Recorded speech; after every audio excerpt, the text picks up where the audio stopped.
warahmatullahi wabarakatuh. Halo Sobat Manuvers, selamat datang di Asmara Podcast, Aksiman Bersuara. Pada episode kali ini kita kedatangan tamu yang spektakuler dan luar biasa nih, dari BNN Provinsi Kepulauan Riau. Kita sapa terlebih dahulu yuk. Assalamualaikum Bapak. Waalaikumsalam warahmatullahi wabarakatuh. Selamat siang sahabat Manuvers dimanapun berada. Iya, tak kenal maka tak sayang ya. Tapi sebelum itu izinkan saya perkenalkan diri terlebih dahulu. Perkenalkan, nama saya Reiko Mayang Safitri. Di sini saya seorang guru bahasa Indonesia sekaligus staf kehumasan Man Batam. Baik Bapak, boleh perkenalkan diri terlebih dahulu? Oke, sahabat Manuvers, nama saya Adlin Syah SKM. Saya berdinas di Badan Narkotika Nasional Provinsi Kepulauan Riau. Sementara ini saya menjabat sebagai Subkoordinator Seksi Pencegahan BNN Provinsi Kepulauan Riau, dan juga saya sebagai penyuluh narkoba ahli muda di BNN Provinsi Kepulauan Riau. Wah, luar biasa sekali ya teman-teman Sobat Manuvers. Kita kedatangan tamu yang luar biasa yang langsung expertnya nih tentang narkotika nih. Nah, untuk itu pada episode kali ini kita akan membahas tentang topik yang berjudul Clear Mind, Strong Choice, Remaja Bersuara, Hindari Narkoba, Jadikan Hidup Lebih Bergaya. Nah, pada episode kali ini nih Pak, kan namanya BNN nih, pasti kan dekat banget sama narkotika atau narkoba. Apalagi di kalangan pelajar yang khususnya remaja. Nah, menurut riset Badan Pusat Statistik di Indonesia, pada tahun 2024 itu sebanyak 24% nih penduduk di Indonesia itu adalah remaja. Nah, lantas menurut Bapak sendiri, kenapa sih remaja ini harus menjadi fokus utama pada pencegahan narkoba itu sendiri? Oke, terima kasih.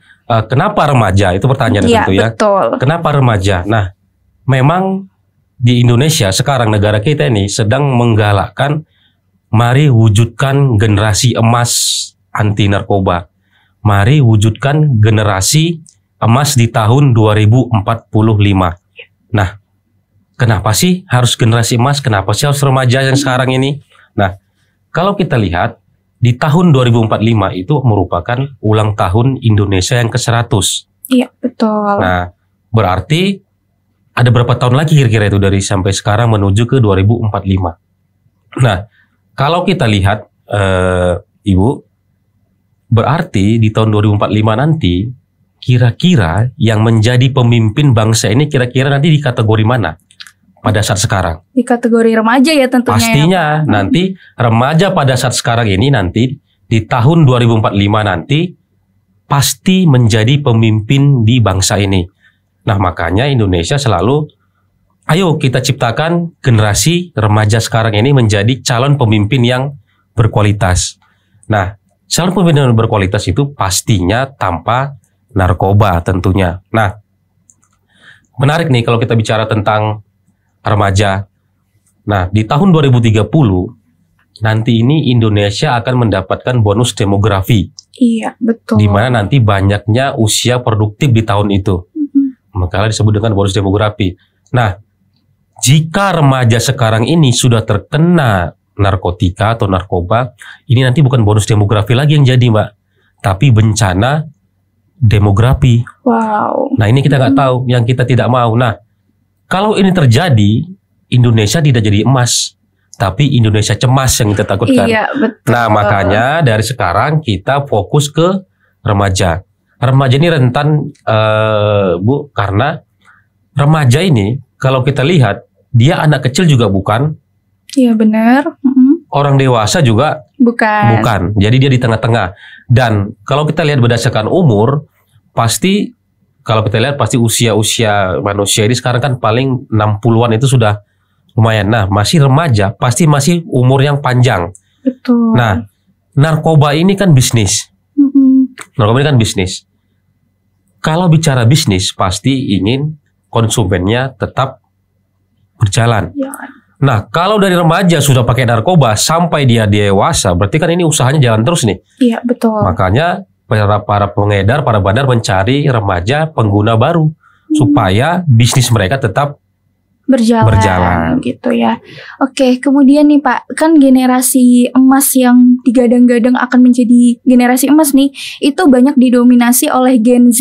Iya. Atau bahkan sekarang ada generasi Alpha gitu ya. Betul. Nah, generasi Gen Z ini sering disebut sebagai strawberry generation atau generasi yang mudah cemas dan juga Iya. maunya yang instan aja nih. Jadi supaya dapet cuan maunya caranya yang Yang cepet, yang mudah. instan begitu ya. Lantas bagaimana sih mungkin tips atau trik untuk menjadi generasi yang bisa lebih melek terhadap antisipasi dari narkoba itu sendiri?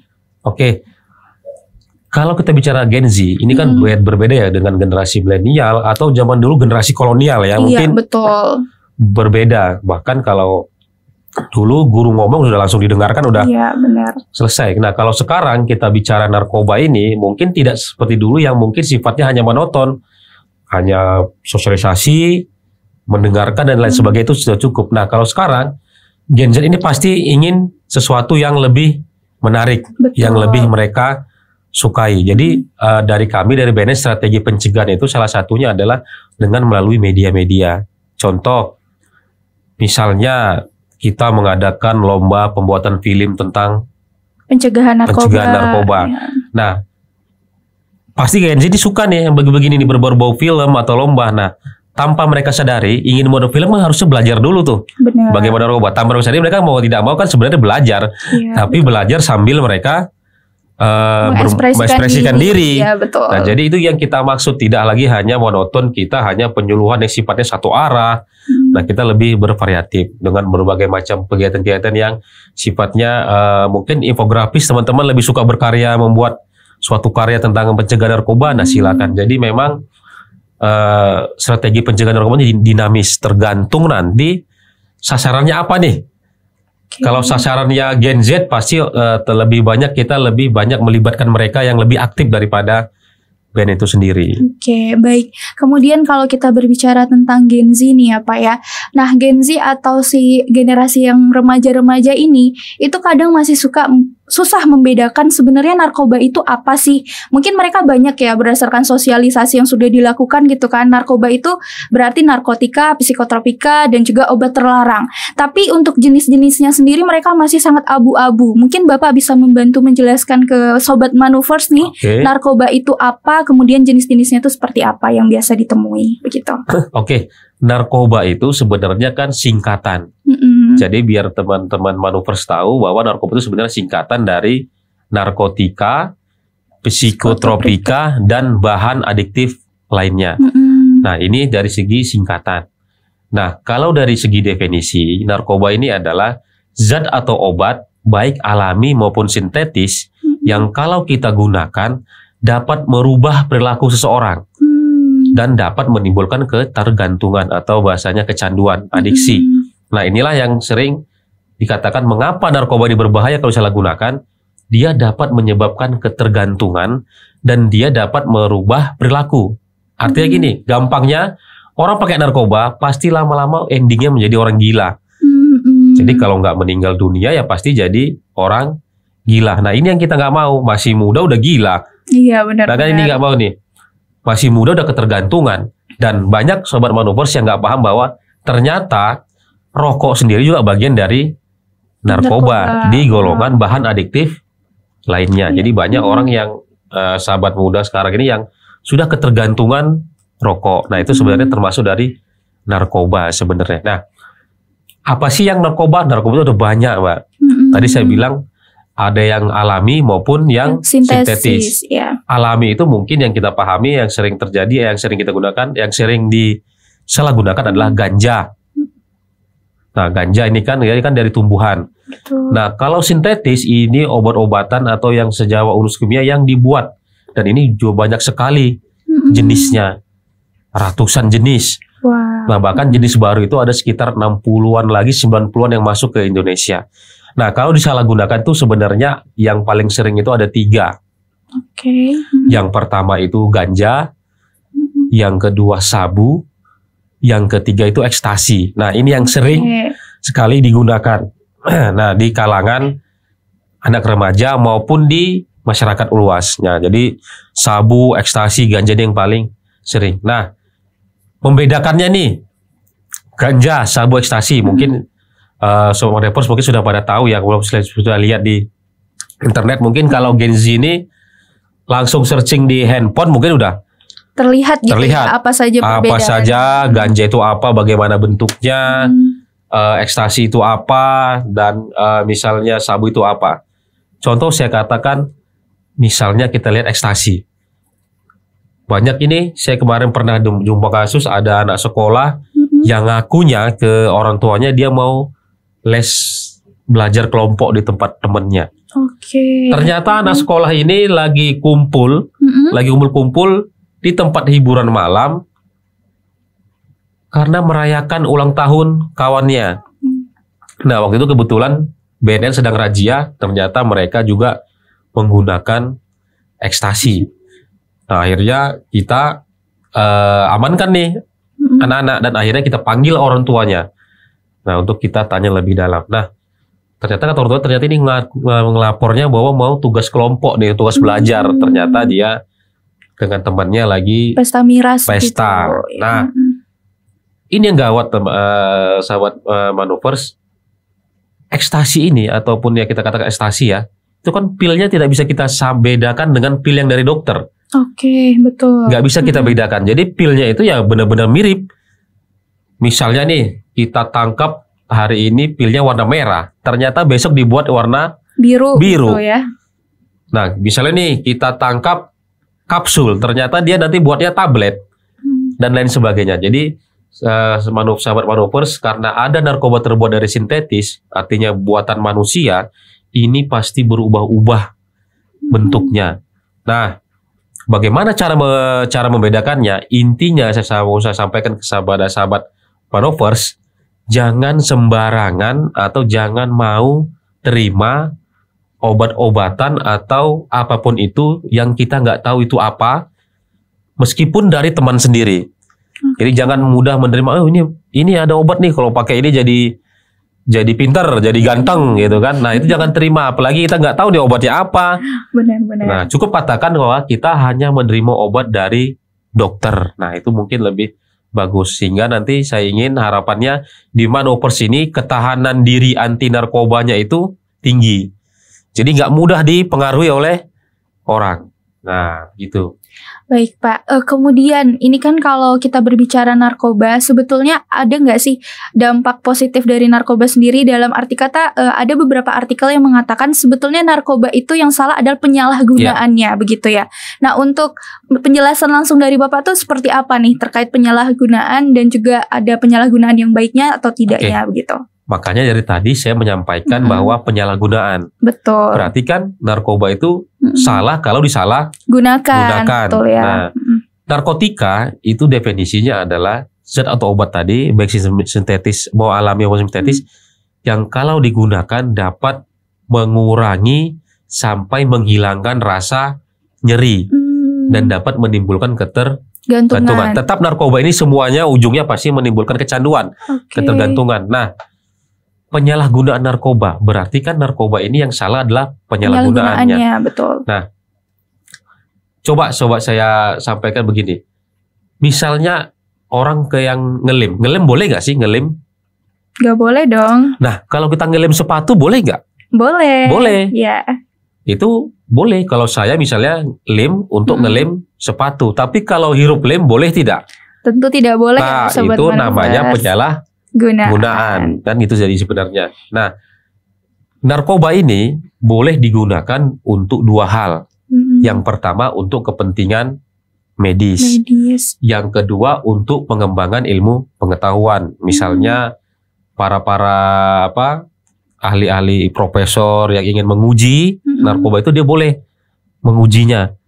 Nah, misalnya, dan untuk dokter boleh meresepkan yang sifatnya tadi untuk misalnya menenangkan, misalnya orang yang tadinya merasakan sakit yang luar biasa pakai obat-obat jenis narkotika ini yang dapat mengurangi rasa sakit. Nah, jadi boleh tapi jenis tertentu. Jadi banyak misalnya nih ditemukan dia positif sabu misalnya, Pak saya pakai ini untuk menghilangkan rasa sakit, nggak boleh.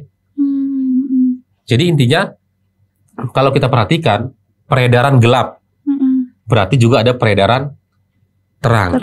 Terangnya itu adanya di rumah sakit. maupun di apotik. Jadi misalnya Pak, saya ini sakit, ingin diresepkan narkoba, ingin pakai narkoba karena saya sakit. Oh, kalau sakit harus dibawa ke rumah sakit. Betul. Dokter yang akan menilai. Oh, ini obat ini perlu dikasih obat anti depresi misalnya yang mengandung narkoba. Artinya untuk mengurangi rasa sakit atau untuk menenangkan dirinya. Mungkin dia stres yang nggak bisa tidur atau yang ingin buat dia mau bunuh diri aja. Diberikan obat penenang supaya dia menjadi lebih tenang, terkontrol emosinya. Nah, jadi memang nggak sembarangan meskipun boleh untuk medis, tapi nggak boleh juga digunakan tanpa izin atau resep dari dokter. Misalnya ini saya flu nih, saya pakai sabu kan saya sakit ini, nggak boleh. Jadi segala sesuatunya harus dari izin dokter. Oke, baik. Kemudian nih Pak, penyakitnya Gen Z ini ya, mereka tuh selalu mudah putus asa untuk segala sesuatu. Misalnya mereka menginginkan sesuatu, terus tidak kesampaian. Akhirnya mereka mengambil jalan pintas. Tidak sedikit para Gen Z yang mengambil jalan pintas tersebut. Nah, lantas bagaimana pesan Bapak nih selaku BNN ya untuk para Gen Z agar tidak mengambil cara yang instan dan cara pintas untuk menyelesaikan masalah dengan narkoba itu? Begitu. Yang pertama nih untuk sobat Manuvers, sudah pasti bagaimana nih Gen Z apalagi di Manuvers nih. Yang paling penting adalah meningkatkan keimanan dan ketakwaan. Jangan apa-apa mau bunuh diri atau apa-apa. Paling penting adalah meningkatkan ketakwaan dulu nih. Yang kedua, sadar akan bahaya narkoba. Jadi banyak nih sekarang orang pasti menawarkan. Jadi sifatnya ini para bandar pengedar adalah ketika melihat remaja yang depresi, dia akan langsung menawarkan pakai ini dijamin semua masalah akan selesai. Gitu ya. Nah, kalau teman-teman dari Manuvers itu sudah paham akan bahaya narkoba, otomatis bukan itu solusinya.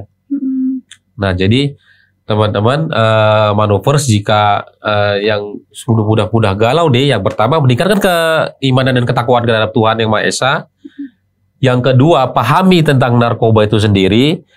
Yang ketiga, meningkatkan ketahanan diri ini dengan cara teman-teman harus mampu mengontrol emosi. Jadi misalnya nih, kalau tadi bahasanya ada self-regulation ya, pengendalian diri.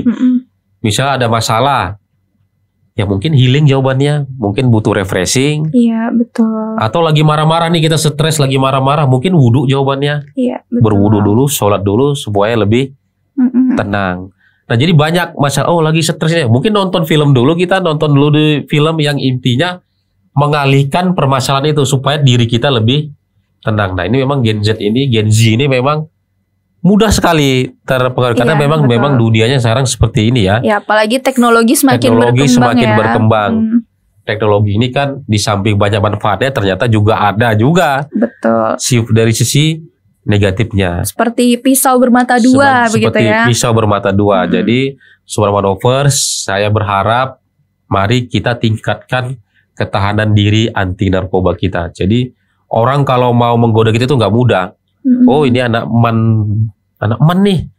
Nggak mudah nih kalau mau digoda-goda, apalagi pakai narkoba. Iya, betul. Mungkin ya supaya lebih konkret dan lebih nyata, karena kan Gen Z ini kadang kalau nggak ada bukti dikira hoax gitu ya Pak. Mungkin Bapak boleh menceritakan satu kasus ya yang pernah terjadi di kalangan remaja gitu, yang kiranya bisa menjadi pelajaran untuk para Sobat Manuvers di rumah agar benar-benar yakin dan mengatakan say no to drugs gitu. Oke, sama dengan tadi kasus tadi. Yang tadi itu kelompok pelajar tadi yang tertangkap sedang party lah ya. Ngakunya sama orang tua belajar kelompok, ternyata lagi party lah. Nah, akhirnya tertangkap oleh BNN. Waktu itu kita masukkan ke penjaranya BNN sambil kita panggil orang tuanya. Manuvers, apakah tega orang tua kita datang ke kantor? Waktu itu saya yang meladeni lah ya orang tuanya, saya ketemu orang tuanya. Orang tuanya datang ke kita sambil ketakutan, sambil gemetar ngomong ke kita, takut ini dulu gimana nanti nih ya anak-anaknya. Nah, pada saat itu, kalau saya tidak salah waktu itu 2 hari atau 3 hari kemudian akan diadakan ujian masuk perguruan tinggi negeri. Nah, jadi bayangkan harusnya bisa mengikuti seleksi perguruan tinggi negeri karena wajib lapor dan harus di BNN, jadi anak-anak ini tidak bisa mengikuti seleksi perguruan tinggi negeri. Nah, ini yang kita tidak mau. Dan